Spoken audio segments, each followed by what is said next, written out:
The Gallery of Magick have got a new book out, The Secret Angel Magic, and I think it's time for me to make a full video about my thoughts on the Gallery of Magick. I know that many prominent esoteric and occult creators and influencers have been talking about the Gallery of Magick in less than flattering terms over the past few weeks and months. And honestly, I can absolutely see their perspective. And we'll talk about those a little bit more over the course of the video. But first of all, I want to talk about my own attitude, the way I feel about the Gallery of Magick. And for me, the Gallery of Magick have got some fantastic books that I will never not recommend. And the reason that I think that they're fantastic is not because they're so good at diving into traditional material and making it accessible to modern practitioners. No, the reason they're so wonderful, in my opinion, is because they get people who feel that they are not magicians to actually do something, so that they then become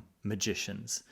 What they then decide to do from there is their choice. They might decide that actually the magic that got them to become a magician is not all that good, and that there's much better material out there. Maybe that's the case, but it is the perfect material to get the couch magician out of the couch and into the circle.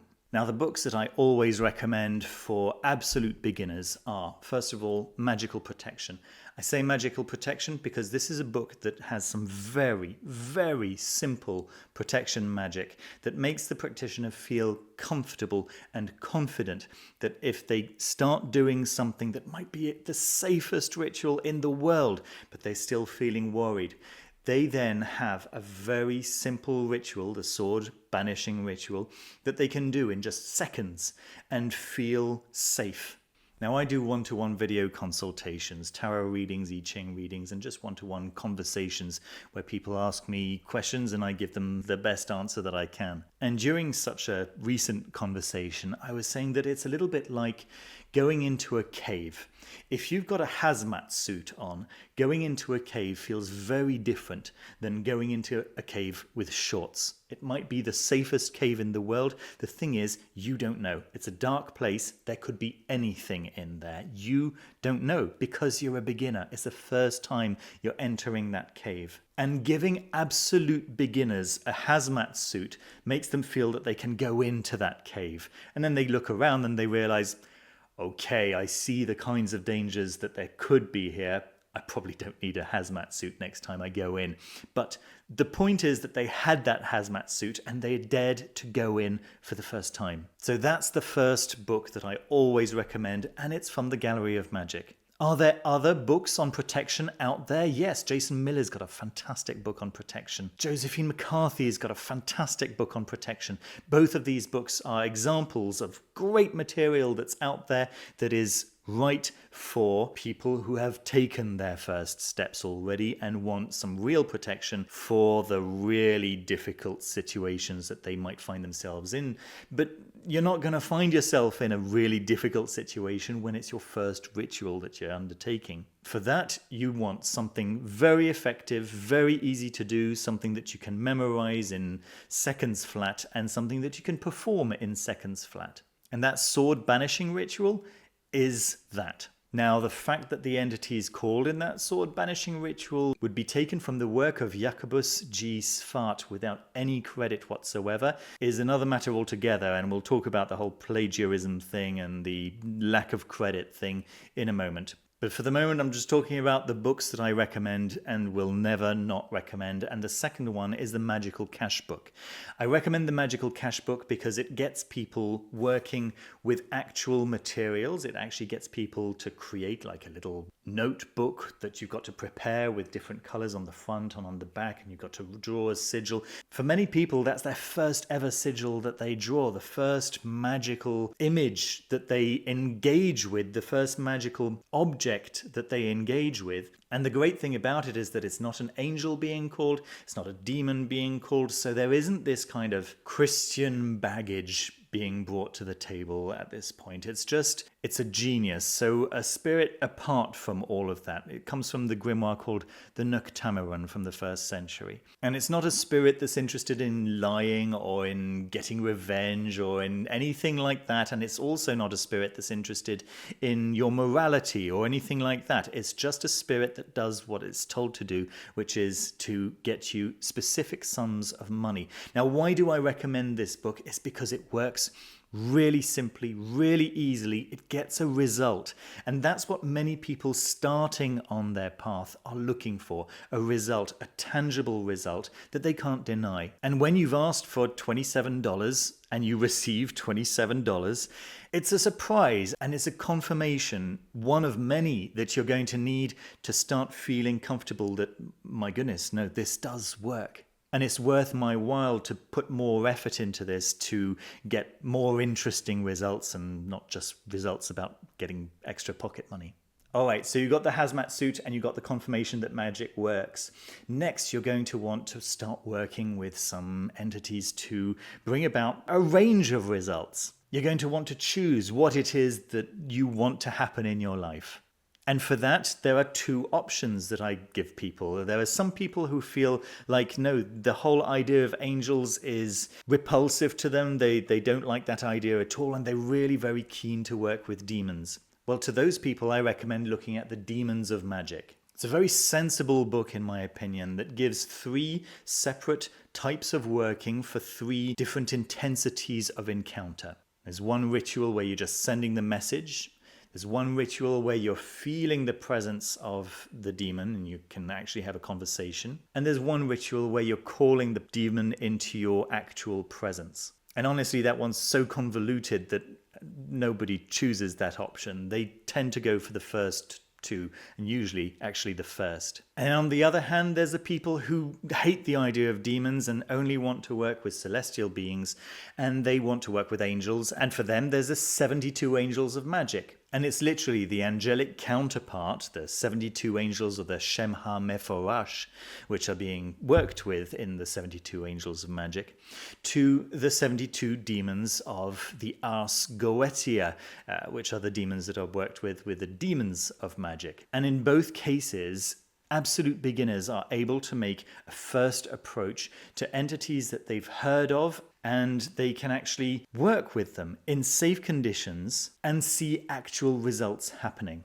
Now, the likelihood is that at this point, people are going to start thinking, well, all right, this is great, but I want to know where all of this comes from. And that's when people start looking into the original grimoires. And then they realize that there are methods of working with angels and demons that are much more convoluted, much more traditional, and that actually work in different ways to bring different results. And then they can make a choice. You know, I really like the easy way of getting the results that I need in my life. I don't need more than that, and I'll stick with the Gallery of Magick stuff. Or they can go, actually, the traditional ways really speak to me. I can see that the Gallery of Magick is really just giving me a flavor. I want to go deeper and actually really engage with these spirits in a much deeper and much more significant way. And that's valid too. However, these aren't the only books that the Gallery of Magick have produced.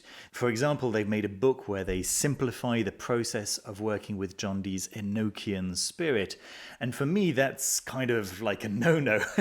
But that's because I already know about the Enochian spirits, and I know that it's a very convoluted, very specific system of magic. I really like Lon Milo Duquette's Enochian vision magic, for example, which is a great way of engaging with the Enochian spirits in a very traditional way, but also that doesn't forget that we're not trying to discover a system of magic and we don't have to go through the whole process that John Dee went through. So when I hear that there's a Gallery of Magick version of Enochian magic, I'm thinking to myself, no, that can't possibly be right. But that's, again, because I already know about Enochian magic. Somebody who's never heard of Enochian magic might get some great results out of this book and then want to find out more about the Enochian spirits and find out that, oh my goodness, there's some much deeper magic that can be done with these spirits that I've already engaged with and that I've been thinking about and that have already been producing results in my life. And so from that platform, they can then go off to do some actual Enochian magic.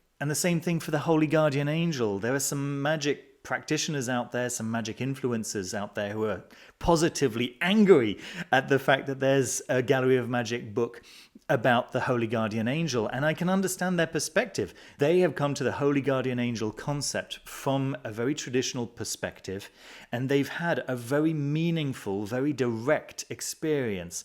But that's not what most people in their lives will get. So offering people an option to have something like what their experience was, though not their actual experience, may give them a taste and a desire for more. It's just my opinion. And it's really the thesis of this entire video. I'm just trying to say that this is magic to get people who are not magicians to take that first step to then feel like they are magicians. Now, am I personally going to recommend those books on Enochian magic and Holy Guardian Angel magic? No, because I don't feel like they're first steps. And so for those kinds of things, I'd say, no, take your actual first steps. And then if you're interested in looking into the Holy Guardian Angel, if you're interested in looking into Enochian magic, then yeah, look into those actual things. However, the very latest magic, also by Adam Blackthorne, not Damon Brand this one, called Secret Angel Magic, I think is a really nice beginner book. It introduces lots of really nice ideas, like the ideas of servitor magic, and the idea that it's very likely that the majority of grimoires are in fact much closer to chaos magic than probably many of us would like to admit. I don't think it's a book for absolute beginners in the way the previous ones that I mentioned may have been. But for people who are very early in their own journey, I really like the introduction, which gives them permission to mix and match and to basically create their own magic. And if you know anything about my channel, I'm all about creating your own magic, understanding how magic works. And yes, that may involve understanding how the grimoires work and gaining a deep understanding of how things have traditionally been done, just so that you get some insight into what works and what doesn't. And don't start imagining that, waving some dirty socks around and singing La Marseillaise backwards is going to do the trick. But actually seeing patterns of what is actually happening in various magical processes so that you can apply them to your preferences and abilities. And speaking for myself, I can absolutely vouch for the fact that I would not have discovered the Glitch Bottle podcast, Jake Stratton-Kent, Frater Acher, Josephine McCArthy, Frater Ashen-Chassan, BJ Swain, Joseph H. Peterson, Dr. Stephen Skinner, Denning and Phillips, Jacobus G. Svart. I wouldn't have heard of any of those if it hadn't been for the Gallery of Magick igniting my interest, stoking my curiosity and forcing me to do some research. And this brings me to the point where we have to talk about the plagiarism.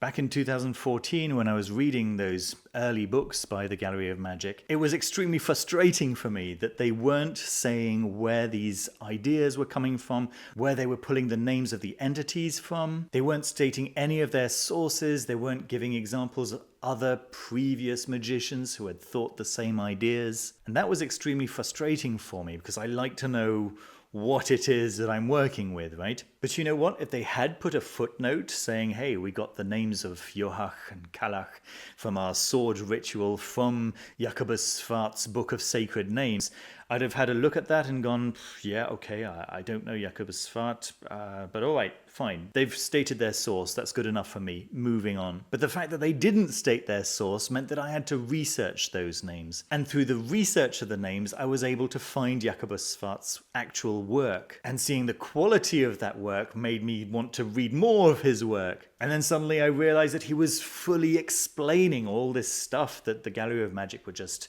stating in as simple form as possible so that you can get to work, so that you can actually start doing the magic.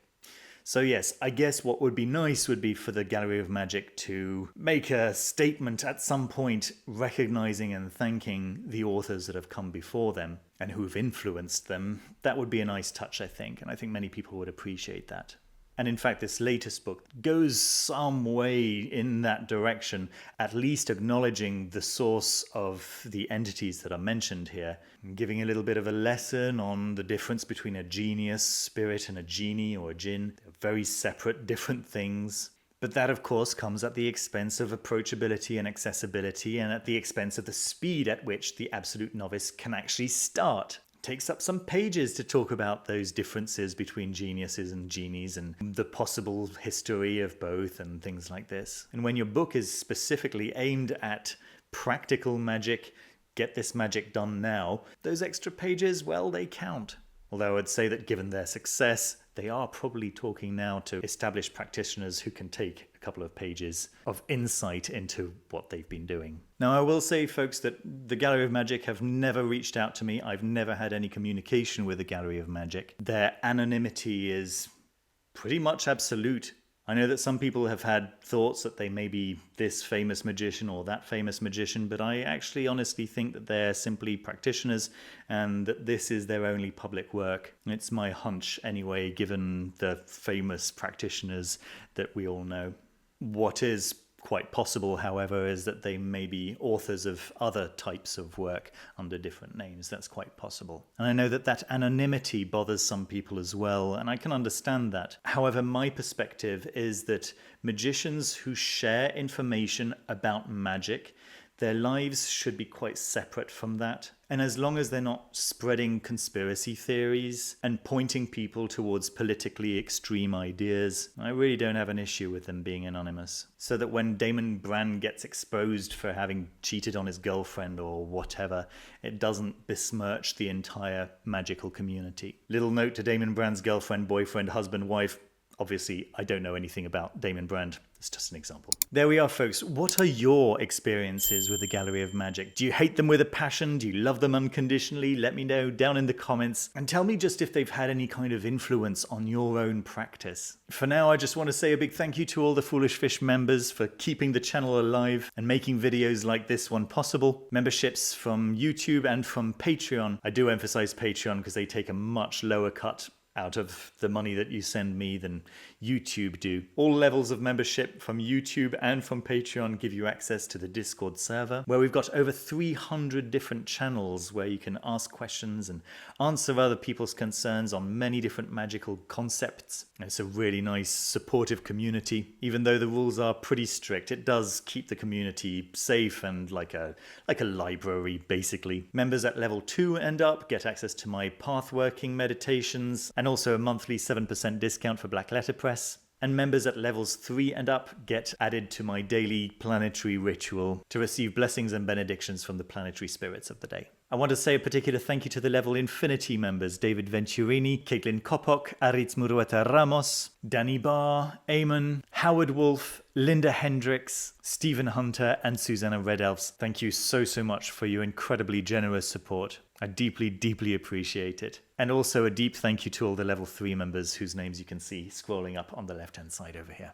Don't forget to leave a thumbs up if you enjoyed the video. Don't forget to subscribe and click that little bell button if you'd like to see more videos from me in the future. Thank you all of you who've watched the video. Take care of yourselves and of each other, and I'll see you very soon with another video. Bye-bye.